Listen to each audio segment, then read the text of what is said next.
Grande galera! E o dia 7 de junho de 2021, ele foi um dia extremamente marcante para quem tem alguma relação com a doença de Alzheimer. Nesse dia, a FDA, que é como se fosse a Anvisa lá dos Estados Unidos, autorizou o lançamento do acanumab, que é um remédio revolucionário contra essa doença. Esse medicamento seria o primeiro a tratar a causa do Alzheimer e não só os sintomas da doença. E cara, foi assim, ó, foi uma revolução. Todo mundo ficou super empolgado. Mas ó, calma, que essa história aí, ela tem uma reviravolta. O aducanumab, ele é um anticorpo monoclonal, ou seja, ele é produzido a partir de uma única célula clonada infinitamente e por isso o termo monoclonal.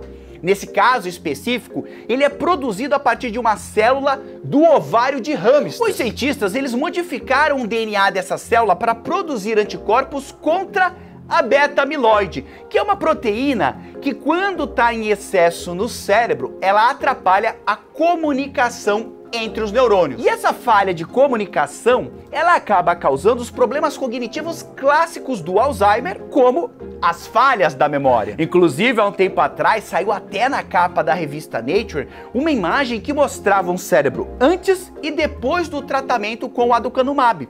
E a diferença, ela era impressionante, porque o remédio ele reduziu drasticamente a quantidade de placas de beta-amiloide. Eu sei que nesse momento você deve estar me perguntando assim, mas Jubilu, se o problema do Alzheimer é essa proteína, então não é só eliminar ela e tá tudo resolvido? Não é bem assim. Infelizmente, com a doença em si, o resultado foi outro. Os estudos clínicos com pacientes de Alzheimer mostraram que a droga ela não tinha efeito sobre os sintomas da doença. Então, mesmo varrendo as placas de beta-amiloide do cérebro, os sintomas eles continuavam afetando as pessoas. Isso significa que o aducanumab não funcionou. É um desfecho bem frustrante para essa história, que também causou muita polêmica na comunidade científica. Isso porque essa causa do Alzheimer, chamada de teoria amiloide, é pesquisada há décadas e era a hipótese mais aceita pelos cientistas sobre a origem dessa doença. Mas e agora? Será que os cientistas estão perdendo tempo investindo ainda nessa hipótese? Será que o Alzheimer tem outra causa? Essas são perguntas extremamente delicadas. O Alzheimer é uma doença completamente devastadora, tanto para os pacientes quanto para as famílias, já que ela destrói a memória da pessoa. E ao mesmo tempo, ela é super comum. Nos últimos 10 anos, ela teve um aumento de 145%. São 38 milhões de pessoas afetadas no mundo.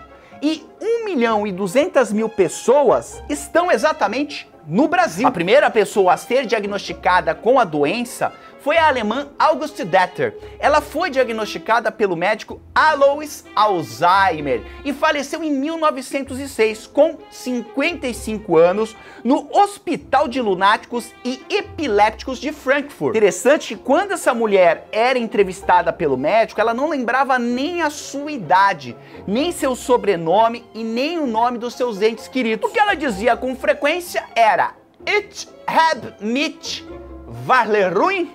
Eita, que esse aqui é o meu alemão, esse é o meu alemão, peço desculpa aí a língua alemã. Mas essa expressão em português, ela significa eu me perdi. É triste, mas provavelmente essa é uma sensação comum para quem sofre com Alzheimer, né? Se sentir perdido. Depois da morte dessa senhora, o Dr. Alzheimer analisou o cérebro dela e encontrou placas de proteína beta-amiloide. Foi aí que elas se tornaram um sinal clássico da doença.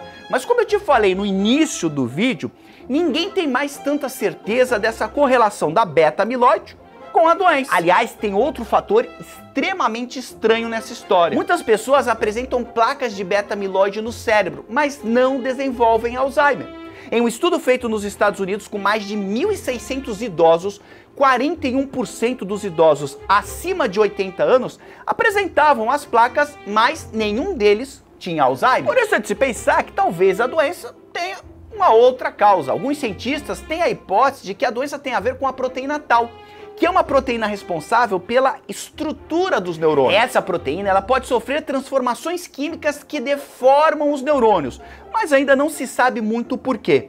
Existem anticorpos monoclonais sendo desenvolvidos para atacar essa proteína, mas uma boa parte tem falhado nos estudos. Outra possível causa é a hipótese colinérgica. Nessa hipótese, o Alzheimer é causado pela queda nos níveis do neurotransmissor acetilcolina.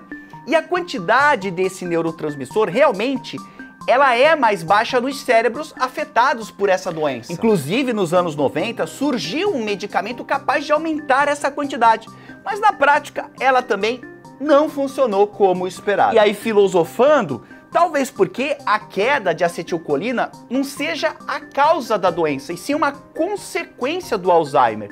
E alguns cientistas dizem que isso também vale para as placas de proteína beta-amiloide e também para a proteína tau.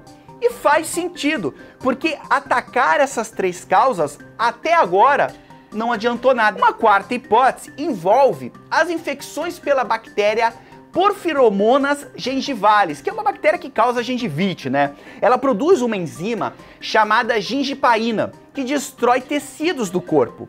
E foi encontrada nos cérebros de pessoas que morreram de Alzheimer. Um laboratório dos Estados Unidos, inclusive, criou um remédio que bloqueia essa enzima. O resultado dos testes em humanos foi divulgado há pouco tempo e, infelizmente, mais uma vez, o remédio fracassou. Inclusive, as ações da empresa que criou o remédio despencaram 75%. Então a gente tem aí mais uma hipótese falhando. Também há uma possível relação entre o Alzheimer e o diabetes tipo 2. Um estudo de 1996 que investigou mais de 6 mil idosos mostrou que entre os que sofriam de Alzheimer havia uma incidência muito mais alta de diabetes do que naqueles que não sofriam. O problema é que o fato da diabetes ser mais comum entre os pacientes de Alzheimer não significa que uma doença cause a outra. E quase 3 décadas depois, essa linha de pesquisa também não deu em nada. Então, se você veio nesse vídeo atrás de uma resposta para o enigma do Alzheimer, me desculpe, mas eu também ainda não tenho ela e nem a ciência. E obviamente que não era assim que eu gostaria de terminar esse vídeo, mas para nossa infelicidade, a medicina continua tão perdida na luta contra o Alzheimer quanto ela estava antes do surgimento do medicamento aducanumab, né? O remédio que eu te falei no início desse vídeo. A gente até tem vários medicamentos para amenizar os sintomas, mas nada que traga uma super melhora na qualidade de vida dessas pessoas.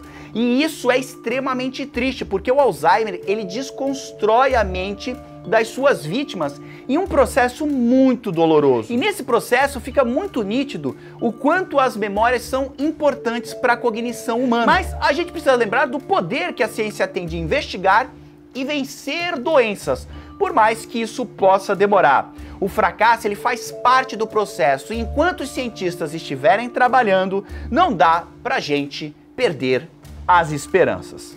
Maravilha? E você conhece alguém que tem essa doença? Me conta aqui nos comentários se você tem alguém próximo de você e como você se sente em relação a isso. No mais, só dizer que sempre é um grande prazer estar aqui com vocês, mesmo quando são assuntos mais delicados e mais tristes, né? Que para muitos de vocês, até para mim, trazem lembranças muitas vezes tristes, né? Mas a gente precisa falar sobre isso porque cada vez mais os casos de Alzheimer vêm aumentando e a gente precisa ficar esperto até para mudar o nosso estilo de vida, para ter um padrão que seja o quê? Que seja mais tranquilo para que a gente não desenvolva essa doença tão cruel. E deixo aqui o meu abraço e um tchau caloroso para vocês.